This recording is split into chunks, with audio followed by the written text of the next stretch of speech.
As you can see on the screen, my name is Michael. I graduated from Michigan State in BLD in the past May. So it was a quick start. I started PA school in May as well. Had about 10 days in between graduating and starting, but it's been great so far. And BLD has been like incredibly helpful. And I'm not just saying that because Dr. B is here. So I can figure, okay, so just a little bit more about me. I was born and raised in Traverse City. All five of my family has gone to MSU. So like we are just a MSU house. My older brother and my cousin also graduated in BLD. And like I said, I graduated in BLD in May of 2023, and my concentration was clinical chemistry. I was also in Briggs in the Honors College. And now I'm in my second semester at MSU PA school. So just kind of like I literally pulled this right off of the American Academy of PA's website. But just for anyone that's not familiar with what a PA is, they just changed kind of in the middle of changing their name to physician associates. It's an interesting take, I guess. I don't know if anyone is familiar with that, but I guess a lot of patients were unfamiliar with what a PA meant, and so the word assistant, they kind of thought they were as medical assistants. So I guess that's kind of the reasoning for that. But so we're licensed. I guess I shouldn't say we because I'm not licensed yet, but PAs are licensed clinicians who practice medicine in every specialty and setting, trusted, rigorously educated, and trained healthcare professionals. PAs are dedicated to expanding access to care and transforming health and wellness through patient care, team-based medical practice. So we work directly with physicians. We work indirectly with physicians and directly. It really depends on where you work, what you do, and who you work with.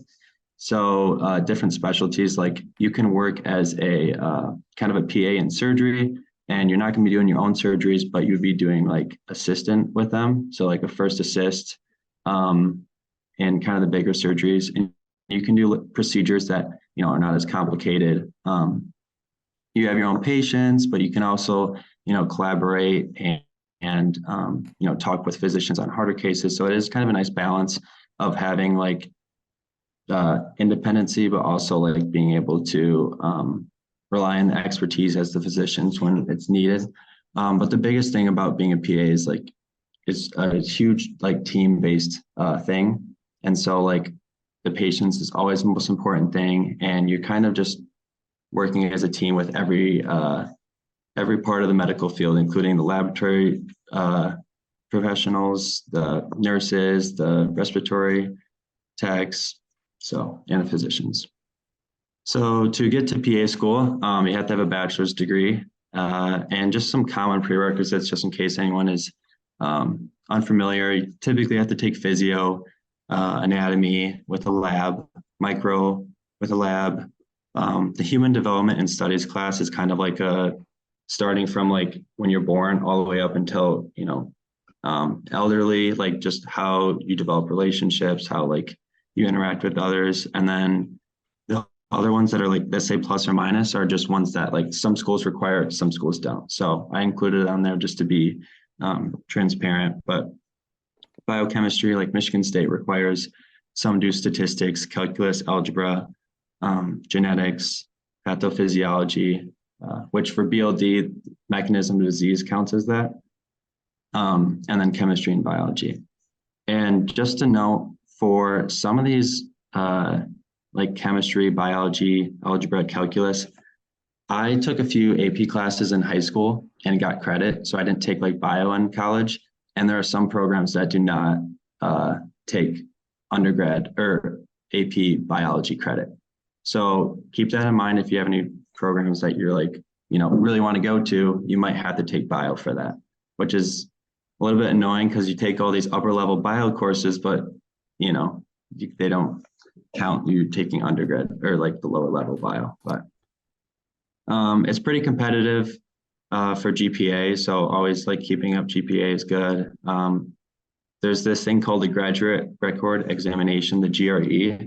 A lot of master level programs have to take this. It's, in my opinion, I think it's kind of dumb, I guess, that they require it for PA school because a lot of it's unrelated. It's like almost like the SAT where it's like vocabulary and math. And it just, they haven't seen much success as far as like people doing well in the GRE doesn't really translate to doing well in PA school. So there's just some schools don't require it anymore. MSU doesn't. I didn't take it, but I couldn't apply to a lot of schools because they did require it. So that's something to keep in mind. The Casper test is like a judgmental test, like to see kind of like your morals and stuff. So they will ask you like some certain scenarios that like on like ethical scenarios, and you have to answer.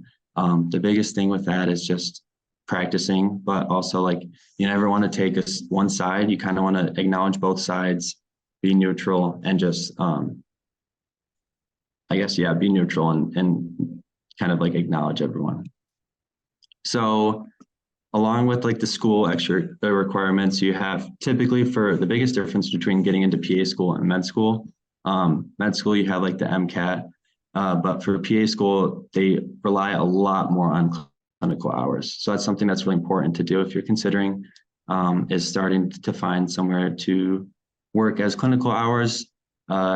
Just keep in mind, some school or most schools I would say would count scribes as clinical hours, medical scribes, but some don't. So just always be aware of that.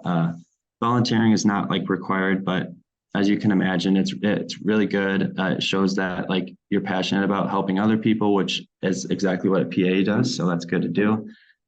Leadership is always important in clubs, work, wherever that really means to you. Research is, most people honestly don't have research, but I had it and I think it really helped. So it's definitely something that would help.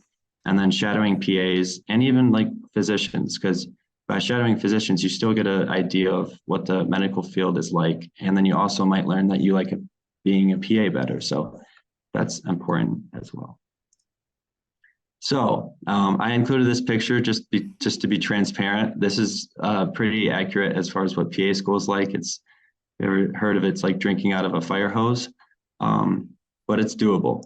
So I didn't have much words on this because I'd rather just talk than read off a chart. But pretty much we have school 8 o'clock to 5 o'clock, Monday through Friday, which is why I'm here right now. I like to treat it like a job where I stay on campus even if I don't have class in the afternoon sometimes, just because it is good to keep up with it. But you typically, as you can imagine, like we don't retain every single information that you hear in lecture, so you have to go home and study that kind of stuff after. So that means you're typically studying until you go to bed most nights and starting over the next day. But I think the good thing from my experience is it's more about the volume of content than the difficulty. It's certainly like difficult content, but it's the volume, because PA school, you're doing it in a way shorter time, less information, but it's just a lot quicker. So like we have 2 exams every week, sometimes 3. And then we have like practical exams mixed in there every so often. Also, if anyone has a question at any time during it, just let me know. I'm going to try and keep an eye on the chat. Oh, I'll keep eye on the chat. Okay, thank you. And I'll, at the end, open it up for questions too.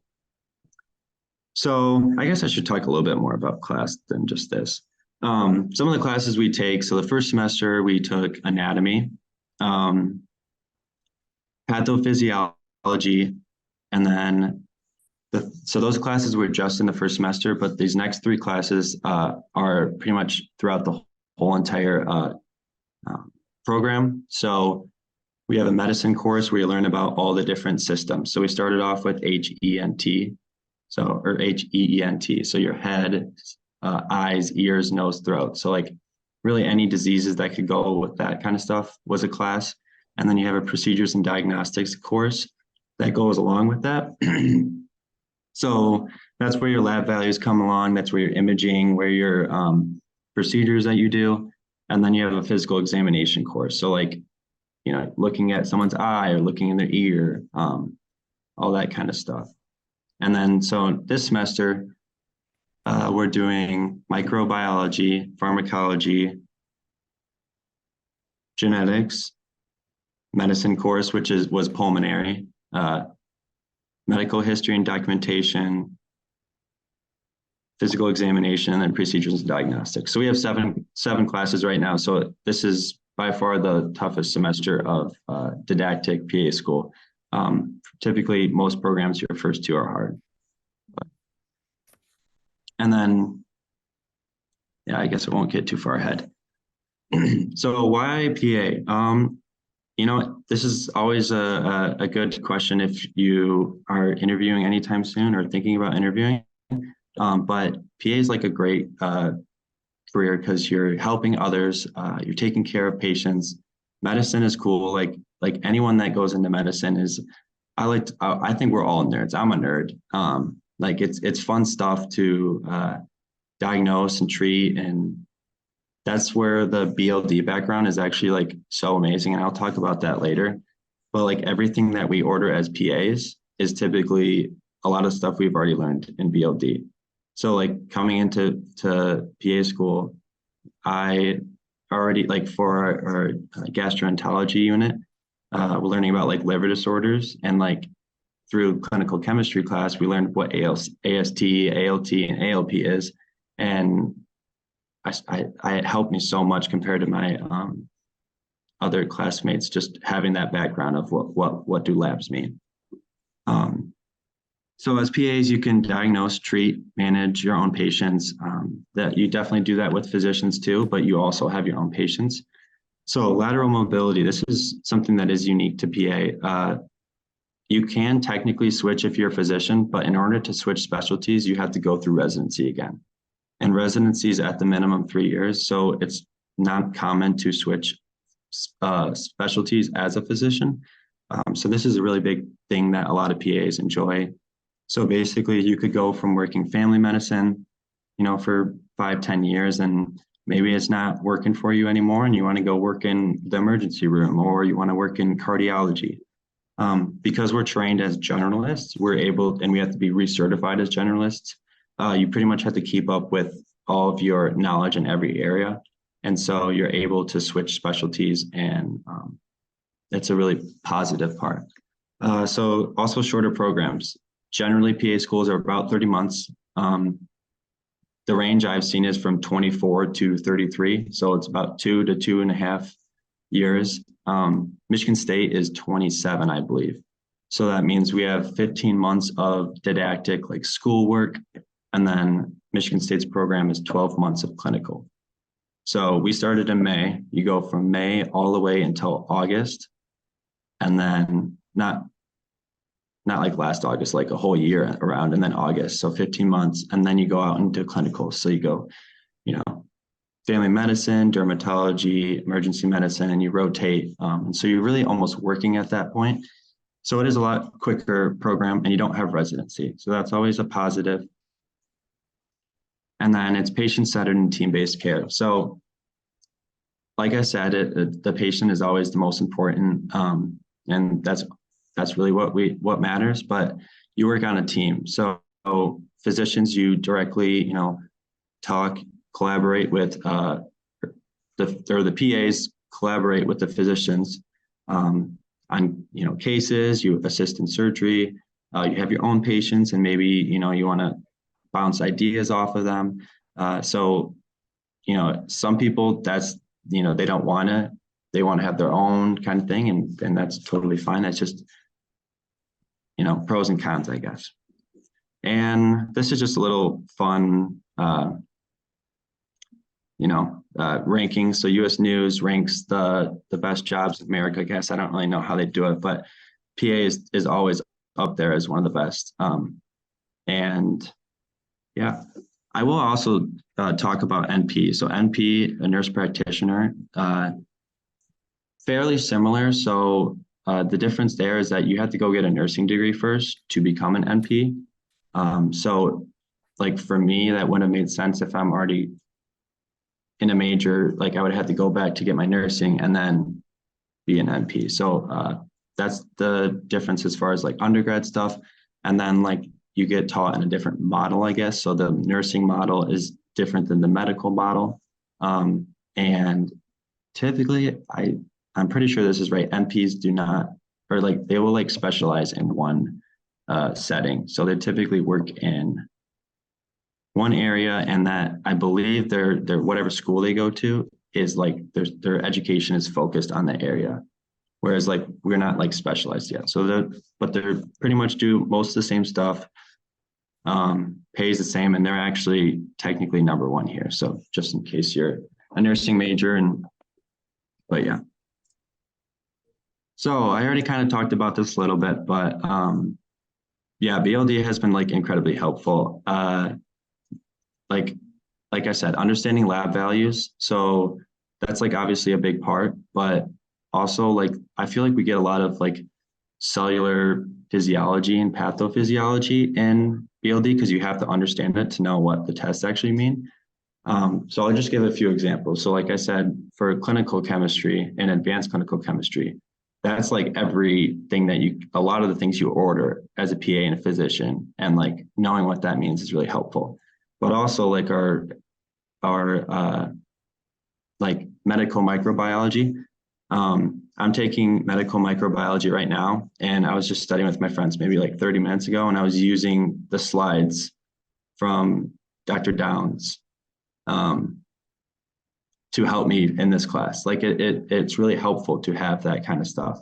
Immunology, we took a pathophysiology course, and I was using Dr. Hoke's course pack notes to help out with immunology stuff.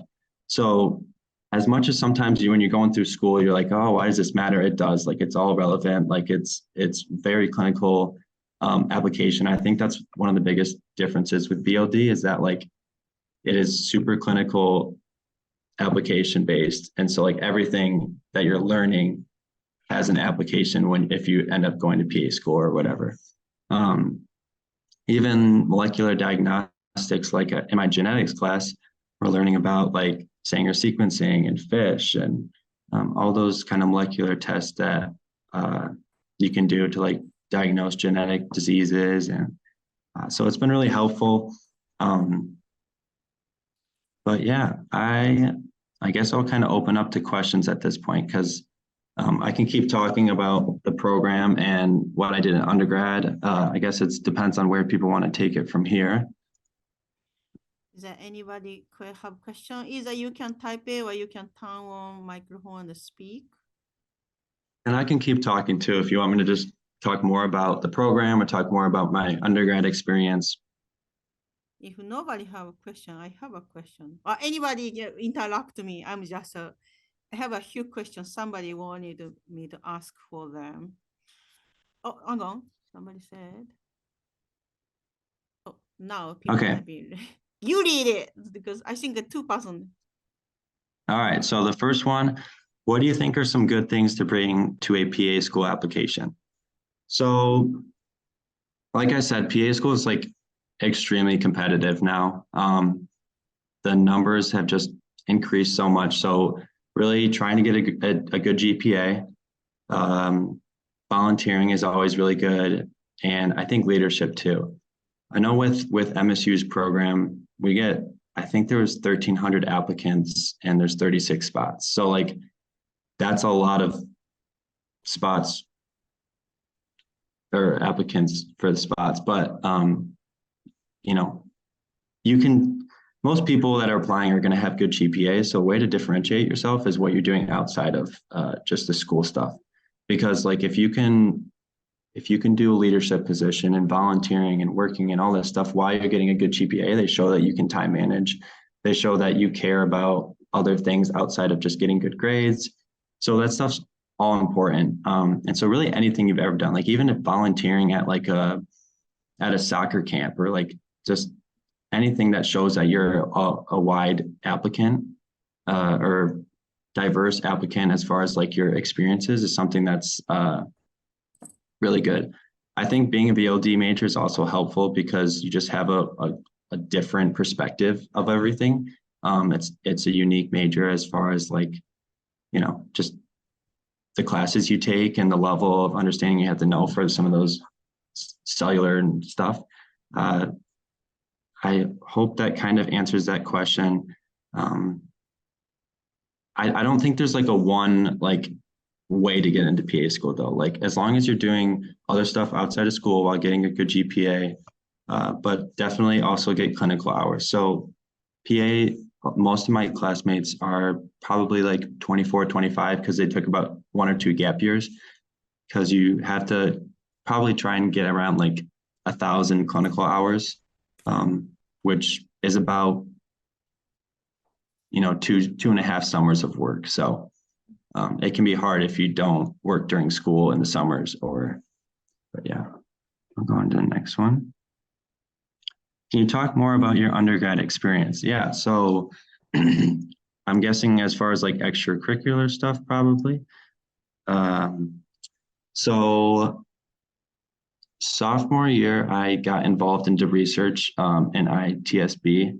And it was a research lab kind of off of Service Road. And I was working as like a research assistant there. And I was lucky enough to get my name on a paper, which was helpful for resume and things.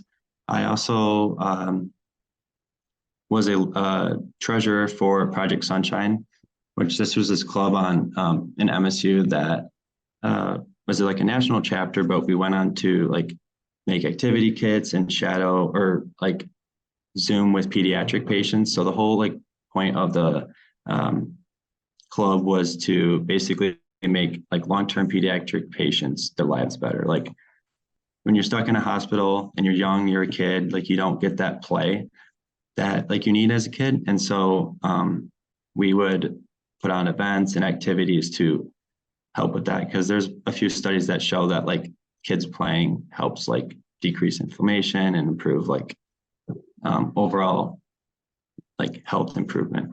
And then I also had a unique experience. I was a section leader for the IZone, the basketball student section here. And so my junior year, I was a section leader.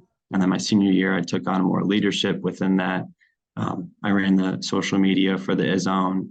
I like was kind of like the bridge between the athletic department and the student section. And so, you know, I would talk with them. We would put up events. We'd pass out all the stuff before games. And so that my leadership positions were my IZone and Project Sunshine. And then I did research, some volunteering. And then throughout the summers, the last 3 summers, I worked as like a nurse's assistant at a surgery center. So it's kind of like jam-packed. So that's why most people take gap years and don't go straight in, because it's kind of hard to do all that. But if you can focus on just getting extracurricular stuff while you're in school and keeping up good grades, that's important. But the most important thing I see is don't like sacrifice your grades for doing extracurricular stuff, because you can't go back and change your grades, but you can go back and do more like extracurricular stuff like after. So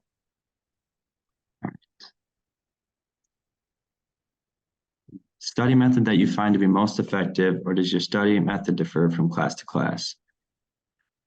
So I feel like it probably does differ from class to class, because the level of detail and how they test you is different. But for me, and everyone's different, I've switched so much since undergrad, and now something that really I think is not necessarily a study method, but like testing how well you know is quizzing yourself. From throughout undergrad, like I would just do constant practice questions, because I get angry when I get something wrong, so I will probably remember it, but also you're testing whether you know it or not. If you are just reading over your notes and rereading it, you're not actually like testing if you actually know that information. You're just it's just kind of going through your brain. So whether that is meeting up with friends and you quizzing each other on random facts, or talking through things and explaining it, if you can explain it to your friend, then you actually understand it. And so testing and explaining with friends is a really good way, because like I said, that's reinforcing the idea that you actually know it. When you talk and you're like reading something, I'm not a neuroscience guy, but I'm pretty sure there's like multiple connect pathways in your brain that get formed when you incorporate like different senses. So that's always good. We do a lot of Quizlet because sometimes you just don't have time to do anything else. Like I'll be eating breakfast and I'll be doing Quizlet. What else? But I love practice questions and studying with my friends because my friends have different backgrounds in undergrad, but also we all like studied something different, and then you can quiz each other and teach. And if you're able to do that, it's really good because it shows you actually understand it. The other thing that I know I've done in the past is like, let's say you are doing a lecture, right? So you sat in lecture and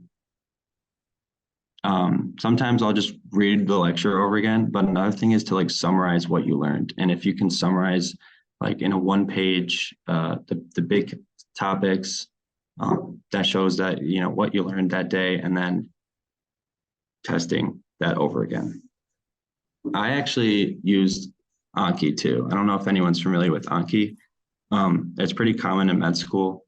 Basically, it's like a flashcard program that does it tests you based off of like spaced repetition, I guess is the term. So like if I don't know it well, it will ask me tomorrow. And then if I know it well, I'll tell it to ask me in like 4 days. So I just, it's basically just the same thing as Quizlet, but will be more specific to if you actually know it or not. I hope that answers the question. Is that A-K-I? How do you spell Aki thing? A-N-K-I, Anki. A-N-K-I. Anki. Oh, yeah. It must be Japanese. It's because it's a memorizing or something. Oh. So that is a kind of leave it as a to-do list. Yeah, and then it will tell you like, okay, you have 50 terms to review today. And then you go through them and then you basically grade it 1, 2, 3, or 4. And based on how well you know it, it will send it to you in a certain time from now. Oh. So like if you say, I don't know it, it will say, okay, I'm going to give it to you in 10 minutes.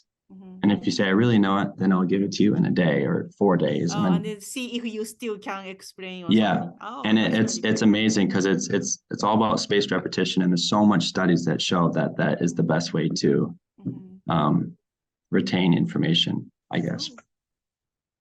Good to know. And just to add on that, a lot of my friends use Quizlet. And so there's this plugin that I can copy and paste the URL for the Quizlet link into the Anki, and it will make it into Anki.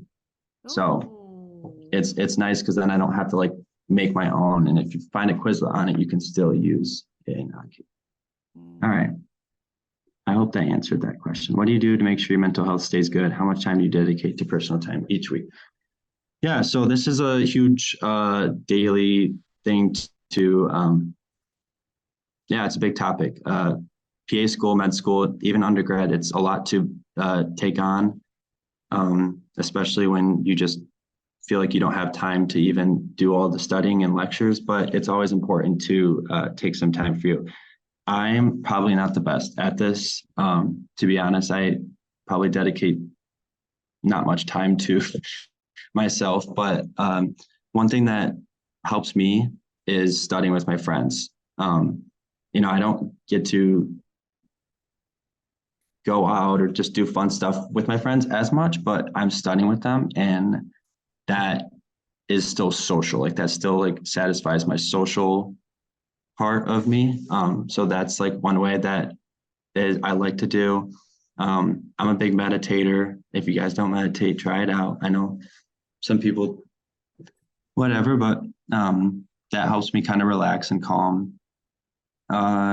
Sometimes when it's nice out, I'll go on walks and exercise. Exercise is a big one. I don't do that enough, but I know that helps most of my classmates. So exercise is really good. Eating good, and then just listening to your body. Like there are some days where my brain just doesn't want to take in any more information. I just have to be like, okay, going to bed early tonight and, you know, getting sleep. If you're not getting sleep, then you're not resting your brain. So that's always important. I don't know if I could quantify how much time I actually dedicate to personal time each week because it varies. But I really just try and listen to like what makes me happy, and it kind of changes on a daily basis. If you can be really like transparent about that, it's always helpful too. But yeah. We don't have a new question, so I'm gonna ask my question from my list. All right. Did you have to submit a recommendation letter for the PA school application? Yep. I believe the minimum is 3, and highly recommend getting letter recommendations from a variety of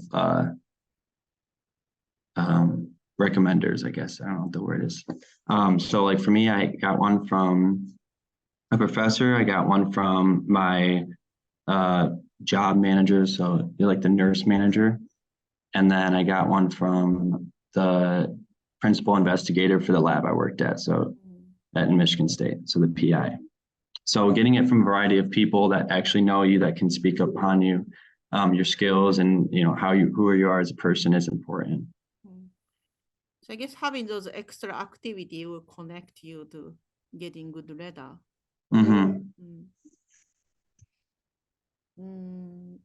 No new questions. I have another one.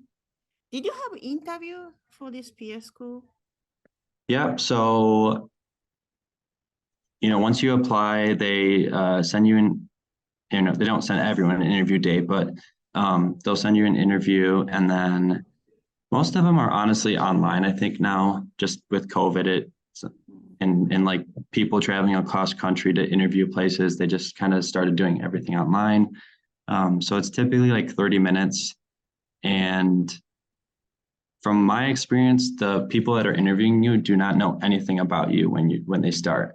So that's really interesting, right? Like, how do you like get that person to know everything about you in 30 minutes? But like, that's not always what's important, because the reality of it is, once you get an interview, they have seen something on your application that shows that you are qualified or have academics and extracurricular stuff that like fit the program. The interview is more about like, how are you as a person? Like, especially with like medical school and PA school, like, are you someone that can talk to patients, respectfully and like emphasize, I can't say that word. Have like empathy. We all know what you are trying to say. I cannot pronounce neither. So like for me, when I was interviewing, like, yes, you want to talk about your experiences and the things that like stand out in your application, but you also want to, show yourself as someone that is like a good friend, a good, good teammate, someone that would, take care of patients, respectfully, understand them as a person. So I think that's really important when you are interviewing, is trying to incorporate that and showing that is who you are, I guess. But interviews are tough. My first interview was kind of hard. I did not like it. So first one wasn't MSU?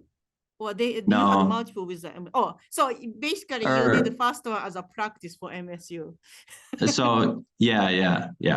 Most schools only do one interview for their admissions, but I at a different school that they were asking, like, some interviews are like conversation based, like going back and forth. I say an answer, like, oh yeah, blah blah blah, and you say something back, and then others are like, ask you a question and then don't make any face, or like, and then okay, next question. So those ones are tough. Oh, I see. Yeah, if anyone has any questions, if they don't want to ask in here or whatever, I can email me. I do a lot of like pre-PA stuff, like talking to the MSU pre-PA and doing some tours with people. So I enjoy talking. You are meeting like a prospective student? Yeah, I think I've like gone to a few like MSU pre-PA clubs and talked to them. That's interesting. I didn't know there's such a thing. Oh, somebody asked, how do you prepare? Oh, that's a good question. So what do you think is the best way to prepare for interviews? For me, I think it's practice. I feel like most people know what to, like, if you're getting those questions asked and you have the time to type out an answer, you're going to type out a pretty good answer. But it's about answering questions on the fly when you're a little bit uncomfortable and stressed. So I have a few friends that are going through the interviewing process right now. And what I always tell them is, you know, if you're living with your roommates or your family, give them like the most common questions that you're going to ask the interview. And then when you're like making breakfast or walking the dog or in the car, ask them when they're and like, kind of startle. So if you can have, you know, whoever you live with ask you those questions and you just answer them on the fly, it really helps you be comfortable when you should be uncomfortable. I don't know if that makes sense. But other than that is, yeah, practicing. A good interview tip my cousin told me to use, and after I used that after the first interview, it went a lot better, was like think about 5 things or 3 to 5 things that you want this person to know about you before you leave. And so trying to incorporate those 5 things into your interview will make sure that you're not leaving that room and then later thinking, oh, I wish I would have said this, right? Because you don't want that to happen. So practicing, and then I like the five things rule.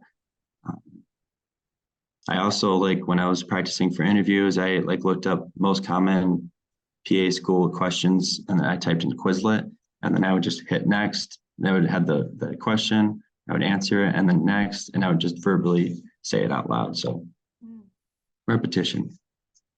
What do you think are qualities that makes for a good PA? So definitely like having like, I'm gonna not be able to say it again, like the empathy of like taking care of the patients, the personal side of it, because medicine is very, there's just so much of like, you know, hard topics, like being comfortable, like, because the reality of it is when you're a PA, when you're a physician, like you are taking care of someone in what might be like the worst time of their life. And so it's really important to be able to like care for them and show that. And so that's something that's really important. Obviously, you have to be competent and, you know, knowing like diagnoses and just like interpreting facts, taking a good history. So like so much of medicine can be solved by like just the interviewing process of like, what were you doing? Where were you? You know, when did the symptoms start? So like being a good historian is really important. A lot of providers will kind of be lazy and not ask all the questions, and you can miss diagnoses.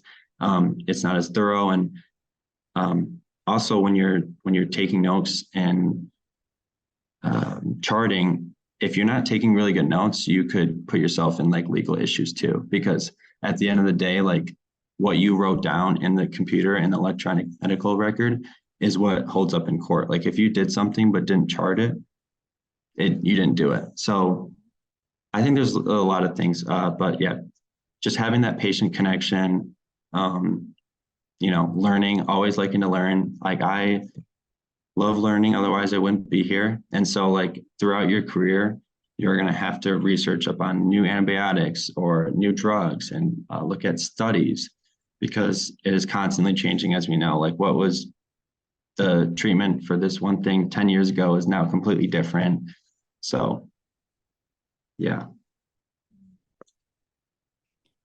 Anything else? I have one more from me if nobody asks. So I think MSU do not have our own hospital. So where are you going clinical rotation? Yeah, so to be honest, I'm not really sure yet where I'm going. Okay. But I know this the second year, so the we call them the seniors, we're the juniors, I guess. It's kind of like all around. So we have quite a bit of clinical sites. So you'll like be in Detroit, Grand Rapids. We have some up in like Traverse City. I know we have even one up in the UP, Jackson, Kalamazoo. So it's not just like one specific hospital. It's most programs, they're going to have multiple locations in multiple cities. And the reason for that is it's intentional. because taking care of a patient in Detroit is different than taking care of a patient in the UP or in Traverse City or in Jackson. Like, you're dealing with different demographics, you're dealing with just completely different patient populations, and exposing yourself to that during school is really important so that you can take care of any patient that walks in your door when you're an actual PA. Nothing. These are the type of things after they hung up, they think, oh, I should have asked this. So are you sure it's okay for them to send the email? Yeah. If it is too much, I can gather questions, send one email to you. But you already like kind of show your email on the screen. Yeah, no, they can send me, if I don't respond, just send me another email in like 2 days. And it's probably because I get like 40 emails today. So yeah, these questions don't get priority because I think they are still a long way to go. but I'm happy to help. So if you have a question, reach out. Like I said, I do this a lot. I enjoy talking to pre-PA students or just students in general, because I remember what it was like. That was only a few months ago for me. So well, I never asked you, why did you choose clinical chemistry for concentration? You know, so my brother was in BLD and he went to med school. He's about 3 years older than me, and he raved and raved about how much 302 and 402 helped in medical school. Oh. And so he's like, he's like, this is what he always told me. He's like, I don't care what concentration you pick in BLD, but he's like, you're going to take those 2 classes, even if you do a different concentration. And so I'm like, well, if he wants me to take those 2 classes, I might as well just do clinical chemistry. Oh, I see. I mean, But that makes sense because clinical chemistry is often told as a cousin of pathology.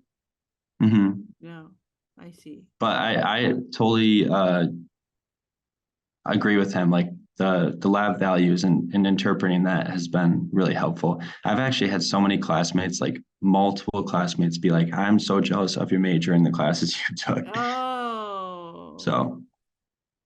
Well, and again, I'm not just saying that because you're here. Like if I look off like that, you gotta change it. Oh, you know what? You should have going as a major.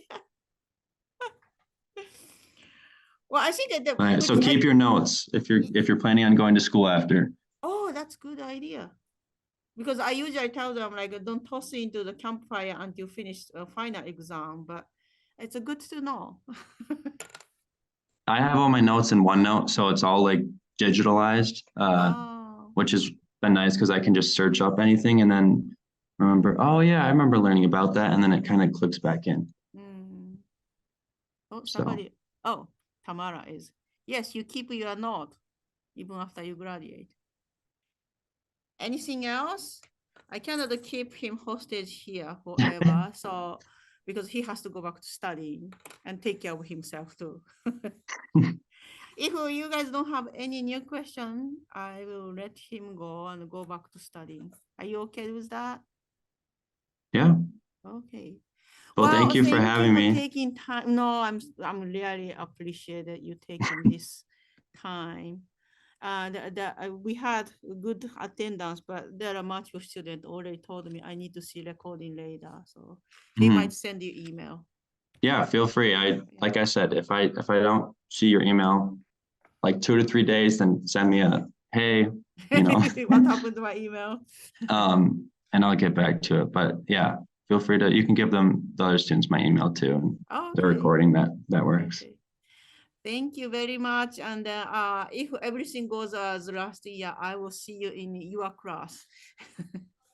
Sweet. Okay. Thank you. Thank you again. And thank you for attending, everybody.